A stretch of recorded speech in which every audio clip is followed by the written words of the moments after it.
Mengapa saya mengangkat tema bersukacita karena penderitaan? Ya, bersukacita karena penderitaan karena saya mengambilnya dari ayat 24 ya. Ayat 24 Rasul Paulus berkata begini, sekarang aku bersukacita bahwa aku boleh menderita karena kamu. Sekarang aku bersukacita bahwa aku boleh menderita karena kamu. Ya, menarik ini Bapak Ibu Saudara yang dikasihi dan diberkati oleh Tuhan. Bahkan kalau saudara baca juga ayat 24 bagian B juga, ini sesuatu yang tidak masuk akal ya kalau kita merenungkan sejenak. Apa yang dimaksudkan oleh Rasul Paulus dalam ayat ini ketika dia berkata sekarang aku bersukacita bahwa aku boleh menderita karena kamu, lalu dan menggenapkan dalam dagingku apa yang kurang pada penderitaan Kristus untuk tubuhnya, yaitu jemaat. Ya, saya mau fokus ke bagian yang pertama 4A tadi, Bapak Ibu Saudara yang dikasih oleh Tuhan. Ini kontras ya, kontras dengan kehidupan kita sebagai manusia biasa, sebagai manusia yang normal. Itulah sebabnya jika kita ditanya, jika saudara ditanya, kalau ada orang yang bertanya kepada kita, apakah saudara dapat merasakan sukacita ketika saudara berada dalam penderitaan? Maka kalau kita jujur, kalau kita mau jujur, Bapak Ibu Saudara yang dikasih oleh Tuhan, kita akan berkata tidak. Bagaimana mungkin saya bisa bersukacita ketika saya berada dalam kondisi di mana saya mengalami penderitaan? Karena apa? Karena tidak ada seorang pun yang senang dengan yang namanya penderitaan, yang suka dengan yang namanya menderita. Bapak Ibu Saudara yang dikasih oleh Tuhan. Nah, itulah sebabnya kita perlu memahami ya, sukacita yang seperti apa yang dimaksudkan oleh Rasul Paulus dalam konteks ayat ini. Ya, ketika dia berkata, sekarang aku bersukacita ya, bahwa aku boleh menderita karena kamu. Saya membaca beberapa komentar atau tafsirannya. Kalau saudara membaca beberapa komentar dari ayat ini, ya saya setuju dengan komentarnya Matthew Henry ya, yang berkata begini. Dia menjelaskan bahwa sukacita Paulus dalam penderitaannya karena jemaat menunjukkan kasih dan pengabdian yang mendalam terhadap mereka. Lalu dia melanjutkan, ya, Henry dijelaskan bahwa Henry menggambarkan bagaimana Paulus menyampaikan pengalamannya sebagai contoh bagi orang percaya tentang bagaimana menyikapi penderitaan demi Kristus dan kepentingan jemaat dengan sukacita dan rasa syukur. Jadi kalau kita memperhatikan Bapak Ibu Saudara yang dikasih oleh Tuhan, ya, beberapa komentar itu mengatakan ini tidak berbicara soal perasaan. Jadi ini tidak berbicara soal perasaan. Itulah sebabnya dalam bahasa Inggris itu ini tidak diterjemahkan happy, tapi diterjemahkan rejoice. Rejoice, I rejoice. Jadi tidak I am happy. Ya, kalau happy itu kata sifat, ya, kata sifat. Jadi itu mengungkapkan perasaan seseorang yang bersukacita oleh karena situasi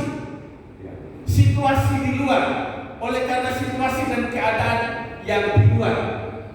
Tapi kalau rejoice, Bapak Ibu Saudara yang dikasih oleh Tuhan, Tuhan, itu sukacita yang tidak dipengaruhi oleh keadaan dan situasi yang ada di luar orang itu sendiri, tetapi itu ada di dalam diri orang itu tersebut yang mengalir setiap waktu dan setiap saat tanpa dipengaruhi oleh situasi dan kondisi yang ada di situ.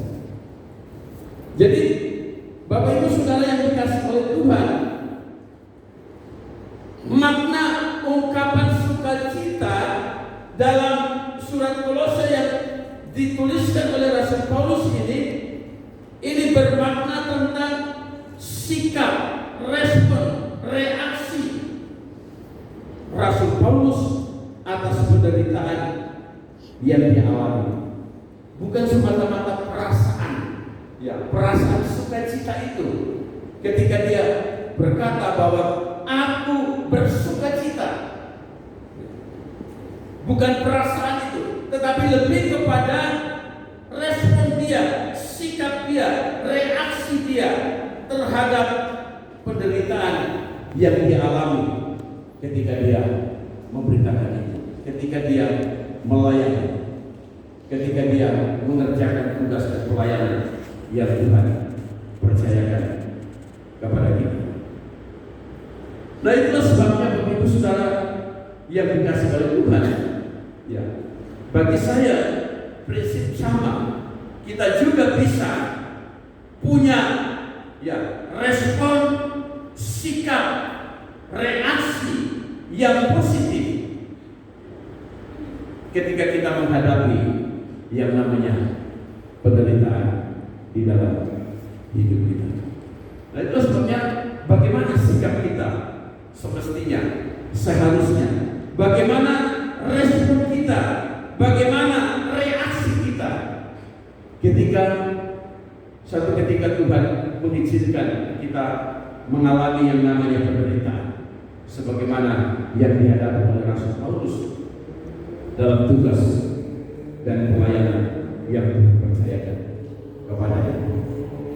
Ada 3 prinsip yang saya lihat di sini Bapak Ibu Saudara, bagaimana respon Rasul Paulus, dan tentunya mengajarkan kepada kita untuk juga kita memiliki respon sikap yang sama ketika kita menghadapi yang namanya penderitaan yang disebabkan mungkin oleh karena persoalan, kesulitan, bahkan sakit penyakit yang Tuhan izinkan terjadi dalam hidup kita. Kalau kita memperhatikan dalam ayat-ayat yang ke-24 bagian B tadi yang saya sampaikan Bapak Ibu Saudara, menarik di situ juga dikatakan bahwa dan menggenapkan dalam dagingku apa yang kurang pada penderitaan Kristus untuk tubuhnya, yaitu jemaat. Yaitu jemaat. Jadi Bapak Ibu Saudara yang dikasih oleh Tuhan, apa maknanya ini Bapak Ibu Saudara yang dikasih oleh Tuhan? Tentunya ini tidak bisa dipahami secara harafiah, ketika Rasul Paulus berkata dan menggenapkan dalam dagingku, seolah-olah ada pemahaman di sini bahwa penderitaan Kristus di kayu salib itu belum cukup, masih kurang. Jadi seolah-olah seperti itu yang maknanya ketika Rasul Paulus berkata dan menggenapkan dalam dagingku apa yang kurang pada penderitaan Kristus untuk tubuhnya. Saya setuju dengan tafsiran yang mengatakan bahwa dalam konteks ini Paulus bukan berarti bahwa penderitaan Kristus di kayu salib itu tidak cukup. Tetapi ia mau mengatakan bahwa penderitaannya itu sebagai pelayan Injil melengkapi pengorbanan Kristus untuk kepentingan jemaat. Paulus menganggap bahwa penderitaannya sebagai bagian dari pelayanannya yang mengikuti jejak penderitaan Kristus. Jadi Rasul Paulus mau mengatakan bahwa penderitaan yang dia alami itu, ya, sebagai pelayan Injil, sebagai pemberita Injil, itu melengkapi pengorbanan Kristus di kayu salib.